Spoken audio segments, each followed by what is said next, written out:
Assalamualaikum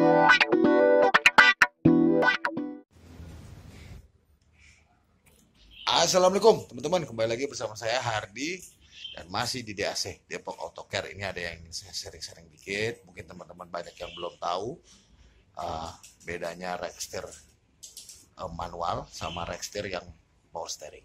Oke. Nah, ini dia. Oke, yang pertama ini adalah Rextir manual Toyota Starlet, mulai dari generasi kotak sampai kapsul sebelum tahun 94 ya. Di tahun 94 Toyota Starlet kapsul itu menggunakan Rextir power steering gitu. Tapi untuk tipe tertentu ya, varian tertentu ya, yang SEG ya, biasanya pakai yang udah pakai Rextir power steering. Nah, kalau Rextir manual ini geraknya, mekanisnya, geraknya ini diatur oleh roda gigi di sini. Ada gear ya, ada gear di sini. Nah, ini dia. Ini ada jalur gigi. Jadi memang benar-benar manual. Dia ini dalamnya tidak ada cairan atau tidak ada minyak ya. Jadi ini supaya gigi-gigi ini tetap awet, ini biasanya diisi oleh dalam sini ini ada gemuknya. Nah, kalau bagiannya ini biasa disebut tirot N, ujung tirot N. Ini long tirot. Ya, oke, ini bagian Rextirnya ini sampai sini. Nah, ini long tirot. Oke. Nah, bedanya apa sama Rextir power steering? Nah, ini dia bedanya. Nah, ini Rextir power steering ori copotan X Jepang ya untuk Starlet. Nah, bedanya di sini pertama. Di tabung Rextirnya ini. Nah, ini sudah ada di dalamnya ini fluida. Jadi dia kenapa bisa ringan? Karena geraknya belok kiri belok kanan tuh dibantu oleh cairan minyak power steering.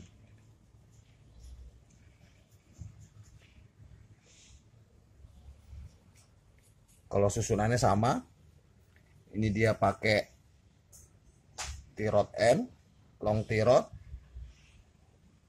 Rextir power steering, sama, long tirot dan tirot N. Nah, kelebihannya adalah saat kita memutar ini,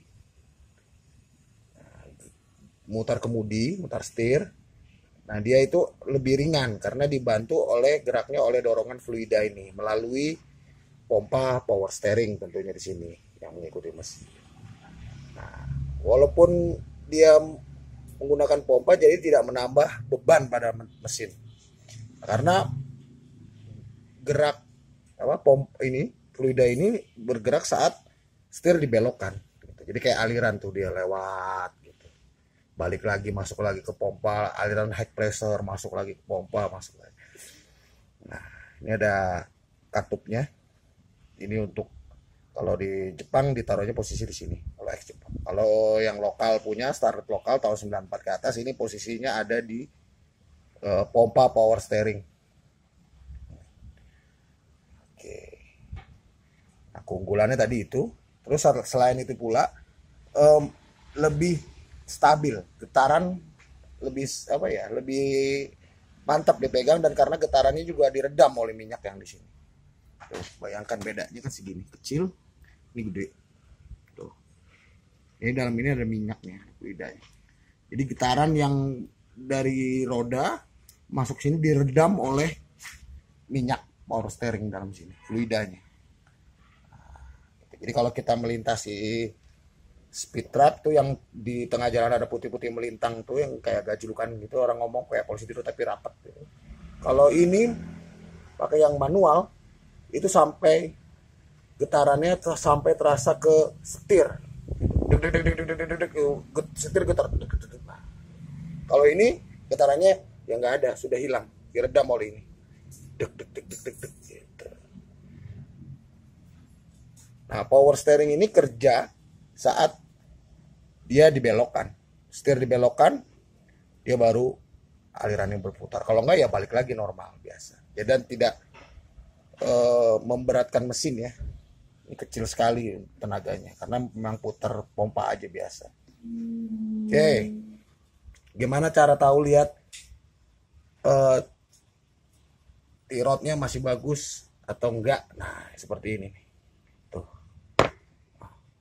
Kalau tirot udah ngampleh begini berarti tirotnya ini udah mulai aus. Sama long tirotnya juga sama.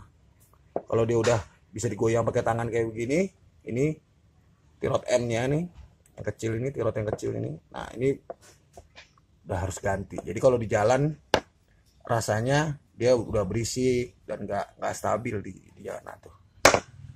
Sama juga yang sebelah sini. Long tirotnya kalau jelek, nah ini masih agak bagus tuh. Tuh.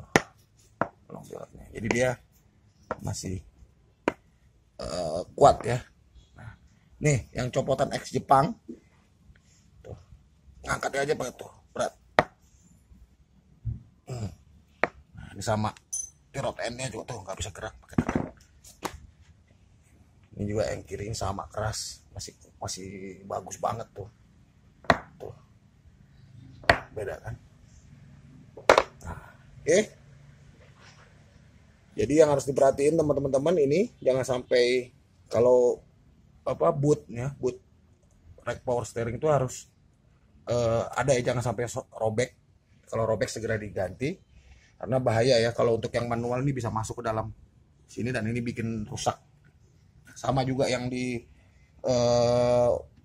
power steering juga sama. Kalau bootnya sudah mengalami kerusakan harus diganti. Kayak gini nanti ntar akan diganti. Nanti yang baru bolong. Sebenarnya bukan karena kerusakan bolong karena pas lagi. Oke, gitu aja teman-teman. Mudah-mudahan ada manfaatnya. Assalamualaikum